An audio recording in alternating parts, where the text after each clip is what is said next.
Bon, décortiquons tout ça. Imagine un peu la scène.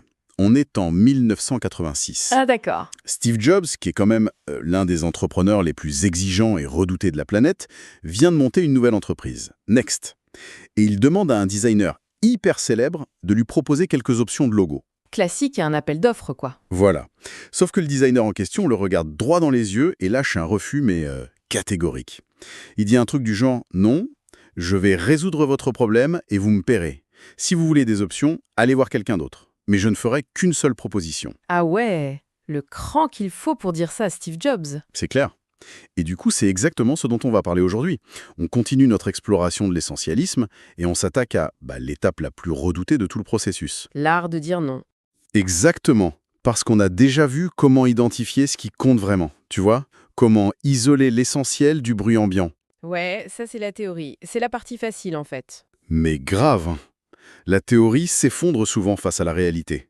Et notre mission aujourd'hui, dans cette plongée au cœur de nos sources, c'est de comprendre pourquoi ce petit mot de 3 lettres, qui est hyper terrifiant, est en réalité la compétence de leadership ultime. Ce qui est absolument fascinant ici, c'est le moment précis où cette philosophie se heurte au monde réel. Parce que, c'est une chose d'avoir une clarté absolue sur ses priorités quand on est tout seul, tranquille, face à son carnet de notes. Ah ça oui, sur le papier, tout est parfait. Mais c'en est une toute autre de regarder un collègue ou même un ami dans les yeux et de lui dire non. C'est ça. On se sent tout de suite coupable. Exactement. Donc aujourd'hui, on ne va pas juste donner des petites astuces de gestion du temps, on va vraiment décortiquer la mécanique psychologique complexe du refus. Parce qu'il y a une vraie mécanique derrière tout ça. Complètement. Il faut comprendre l'architecture invisible qui nous pousse à toujours dire oui par défaut. C'est seulement comme ça qu'on peut transformer cette paralysie sociale en une maîtrise gracieuse de nos propres limites. Et pour bien saisir cette mécanique, je pense qu'il faut d'abord pulvériser une idée reçue super tenace. Laquelle ? Celle qui dit que pour oser dire non, il faut avoir une personnalité naturellement dominatrice. Un peu froide, tu vois. Ah oui, le mythe du manager autoritaire. Voilà. On s'imagine que c'est inné. Or, dans les documents qu'on a épluchés pour préparer cette session, l'exemple qui illustre le mieux la force du refus est assez surprenant. Vas-y. Ça vient d'une personne qui se décrivait elle-même comme extrêmement timide. Je parle de Rosa Parks. Oh, d'accord. C'est vrai qu'on connaît l'acte historique, mais moins la personnalité. Exactement. Évidemment, on a tous en tête son refus de céder sa place dans le bus de Montgomery, mais le contexte de sa personnalité c'est juste dingue. C'est-à-dire ? À l'époque, elle bossait comme secrétaire pour le chapitre local de la NAEAP. Et tu sais pourquoi elle occupait ce poste administratif bien précis? Aucune idée ? C'était son métier de base ? Même pas. Elle expliquait qu'elle était la seule femme présente lors d'une réunion, qu'ils avaient besoin de quelqu'un pour prendre des notes, et qu'elle était, je cite, trop timide pour dire non. Non. Sérieux ? Je te jure. Ça soulève une question fondamentale. C'est un paradoxe absolu. La femme qui a eu le courage de défier un système oppressif tout entier se considérait incapable de refuser des petites tâches administratives par simple timidité. C'est fou quand on y pense. Mais ça prouve de manière irréfutable que le courage de poser une limite n'a strictement rien à voir avec un tempérament agressif. Rien du tout. D'ailleurs, quand on lui a ordonné de se lever dans ce fameux bus, sa réponse n'est pas née d'un coup de sang ou d'une crise de colère. Ce n'était pas une réaction à chaud. Pas du tout. Plus tard, elle a décrit ça comme une détermination qui est descendue sur elle, genre comme une couverture par une nuit d'hiver. J'adore cette image, c'est super fort. Ouais. C'était une conviction profonde, tu vois, inébranlable. Le choix délibéré à cet instant précis d'éviter cette ultime humiliation s'apprimait sur tout le reste, y compris le risque de se faire arrêter ou frapper. C'est la clarté totale. Voilà. Ça me fait penser à une analogie. Je vois cette clarté morale comme un véritable champ de force mentale. Quand on a une conviction absolue sur ce qui est essentiel, la pression extérieure rebondit. Elle ne peut plus nous atteindre. C'est très juste. Le concept de champ de force illustre bien cette protection. Mais la vérité un peu inconfortable dans tout ça, Ouais? c'est que l'attaque ne vient pas seulement de l'extérieur. Comment ça? L'ennemi est aussi à l'intérieur, dans notre propre biologie. Ah, la fameuse biologie. Explique-moi. Si on observe une simple journée de travail, il faut parler d'un concept scientifique qui s'appelle la conformité normative. D'accord, je note. Conformité normative. En fait, notre cerveau n'a pas du tout été conçu pour gérer des fils d'email infinis ou des open space. Ça, c'est sûr. Il est toujours câblé pour l'époque de nos ancêtres chasseurs-cueilleurs. À cette époque, dans une tribu primitive, la survie ne dépendait pas de ta capacité à bien optimiser ton agenda. Non, ça se saurait. Ça dépendait exclusivement de ton appartenance au groupe. Créer de la friction sociale, c'était risquer d'être rejeté. Et être rejeté, ça signifiait mourir de faim ou se faire dévorer. Attends, je comprends l'argument de l'évolution, on l'entend souvent. Mais bon, on vit plus dans des grottes, quoi. C'est vrai, oui. Est-ce que c'est pas un peu facile de tout mettre sur le dos du cerveau reptilien? Je veux dire, au fond, c'est surtout la culture d'entreprise moderne qui punit financièrement ceux qui ne jouent pas le jeu, non? Le fameux esprit d'équipe. Bon, que la culture d'entreprise joue un rôle énorme. Mais il faut comprendre que les structures hiérarchiques modernes n'ont fait que pirater nos circuits tribaux. Ah, ils ont hacké notre cerveau. Exactement. Pourquoi l'idée même de dire non à un collègue provoque un inconfort physique réel? Parce que ce n'est pas qu'une métaphore. Quand tu dois dire non, tu as le rythme cardiaque qui s'accélère, les muscles qui se tendent, tu transpires un peu. Ouais, les mains moites, le stress pur. Voilà. Le cerveau reptilien, lui, il ne fait aucune différence entre un manager mécontent et un chef de tribu qui va te bannir dans le froid. C'est dingue, ça. Ils pensent vraiment qu'on va mourir? Littéralement. La culture d'entreprise utilise cette anxiété de séparation. Notre biologie nous hurle de dire oui pour préserver l'harmonie sociale immédiate. Le cerveau privilégie toujours la sécurité à court terme. Au détriment de l'efficacité à long terme. Je vois. Mais du coup, si notre propre système nerveux déclenche une alarme de survie, pour une simple demande de réunion, ça explique la galère que c'est. C'est un défi permanent. D'autant que ça nous amène à une situation encore plus périlleuse. Dire non à un inconnu, c'est déjà dur. Mais comment on fait quand la demande vient de personnes qu'on adore? Les amis, la famille, les mentors. Voilà. Les sources du jour mettent en lumière une distinction psychologique cruciale. Il faut absolument séparer la décision de la relation. Oh, ça, c'est le piège mental par excellence. Grave. On a tendance à fusionner les deux. On s'imagine que rejeter la demande d'un proche, c'est rejeter l'individu lui-même. Alors que pas du tout. Pour surmonter ça, il faut comprendre qu'un refus gracieux valide la personne tout en invalidant la tâche. Exactement. D'ailleurs, il y a 2 histoires dans nos documents qui illustrent ça à la perfection. La première, c'est avec Stephen R. Covey, l'auteur super connu sur le leadership. Oui, très bon exemple. Un jour, il est dans une ville lointaine pour une conférence.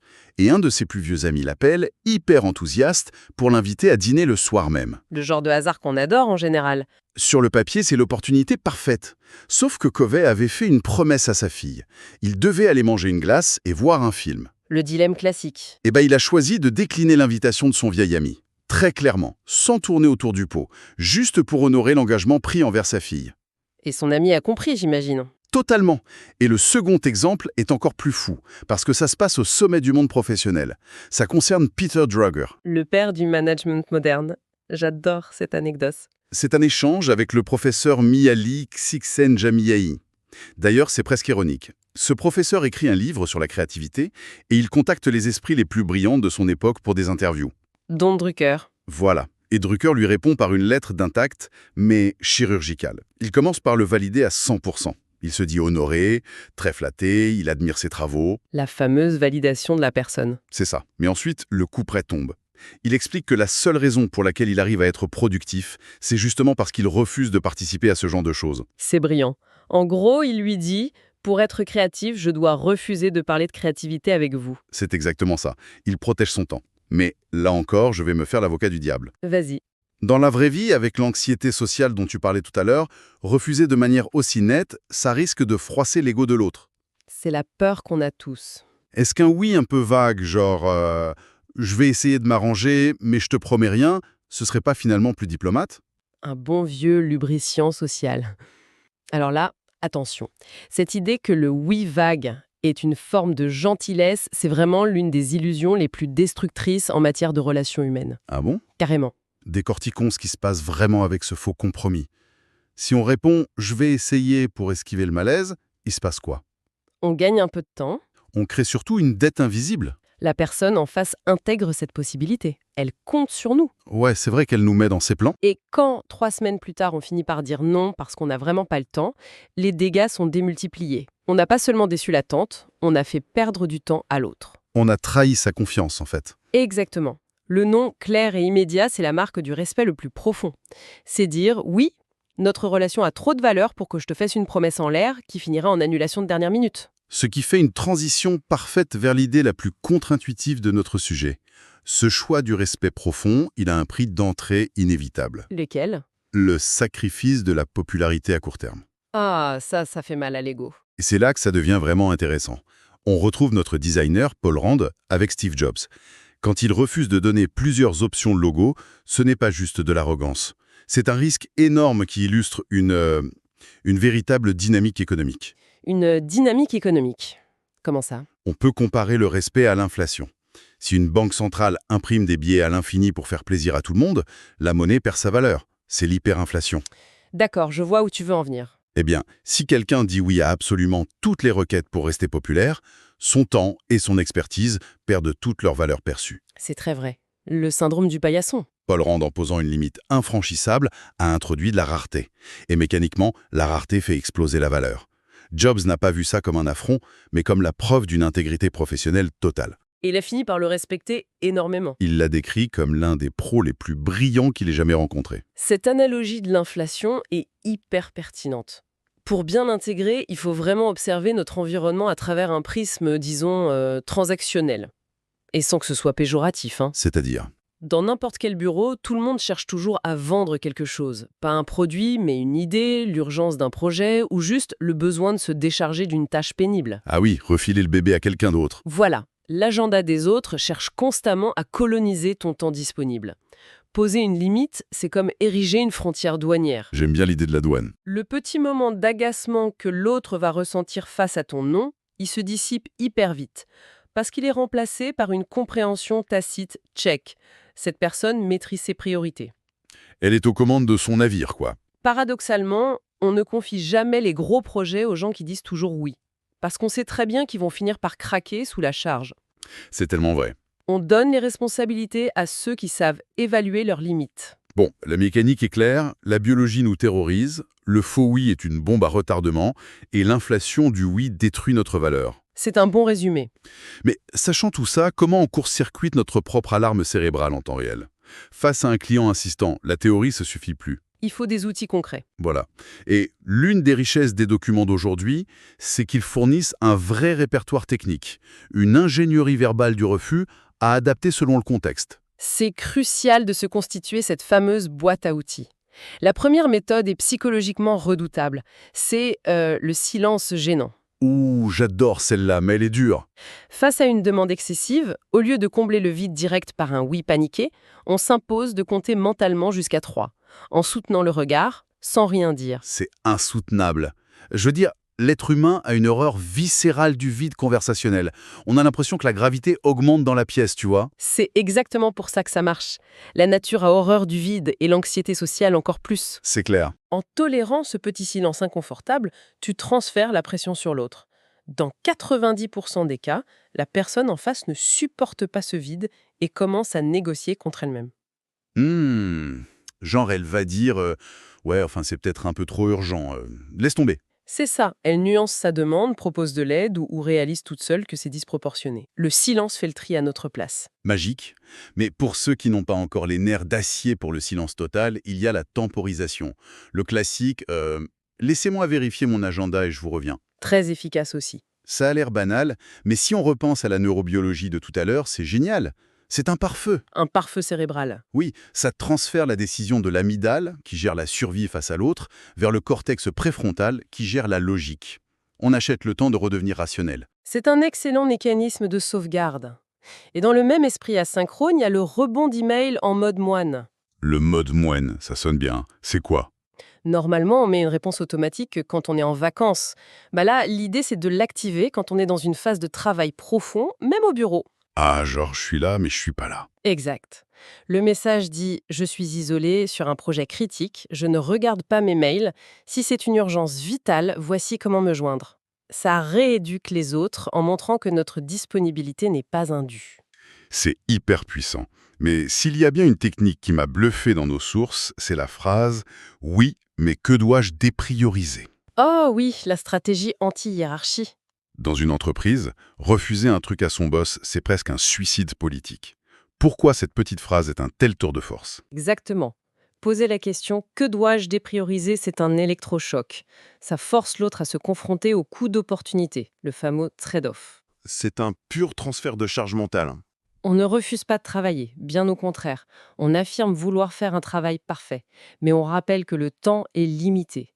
Si on ajoute C, alors A et B seront en retard. Et c'est au boss de choisir, ce qui est son job au final. La responsabilité de l'arbitrage retourne à celui qui fait la demande. Souvent, face à l'évidence, la nouvelle demande est annulée. C'est de l'aïkido verbal, franchement. On utilise l'élan de l'autre pour créer de la clarté. Et pour finir ce répertoire, il y a les conditions préalables. C'est-à-dire, Au lieu que dire non brutalement, on dit « Vous êtes le bienvenu pour utiliser telle ressource, mais moi je ne ferai pas ça ». ah oui, le fameux périmètre de l'engagement. Genre, quelqu'un demande qu'on conduise un groupe pour un événement, au lieu de dire « Non, je veux pas », on dit « La voiture est dispo, les clés sont là, vous pouvez conduire ». On offre une solution sans sacrifier notre propre temps. Ça cristallise parfaitement ce changement de paradigme. Dire non, ce n'est pas brûler des ponts, c'est concevoir soi-même les termes de notre engagement, plutôt que de les subir. C'est beau. Bon, pour synthétiser toute cette mécanique fascinante, pour ceux qui nous écoutent, ce que les sources démontrent, c'est que dire non n'est pas inné. Ça s'apprend. C'est une compétence de leadership avancée. Au début, on passe tous par la culpabilité, la peur de décevoir. Mais en développant ce champ de force et en assumant l'économie de la rareté, le non-refus devient une forme d'art social. On passe d'une vie subie à une vie choisie. D'ailleurs, pour clore cette réflexion, j'aimerais lancer une pensée un peu provocatrice à ceux qui nous écoutent. Je t'écoute. Essayez de repenser à la dernière fois où un oui vous a échappé de la bouche. Ce petit oui paniqué, juste pour effacer une seconde de malaise avec un collègue. Le fameux oui qu'on regrette à la seconde où on le prononce. Et qui ensuite a engendré des semaines de frustration, de stress, de ressentiment. La question à se poser, elle donne le vertige. Vas-y. Et si, à cet instant précis, la capacité à tolérer un simple silence de 3 secondes avait pu changer toute la trajectoire des mois qui ont suivi? C'est clair que c'est le genre de perspective qui transforme totalement la façon d'aborder une réunion ou un simple coup de fil. Complètement. Et c'est là que tout commence vraiment à prendre sens. Et pour celles et ceux qui veulent aller plus loin, le livre est disponible gratuitement via le lien en description.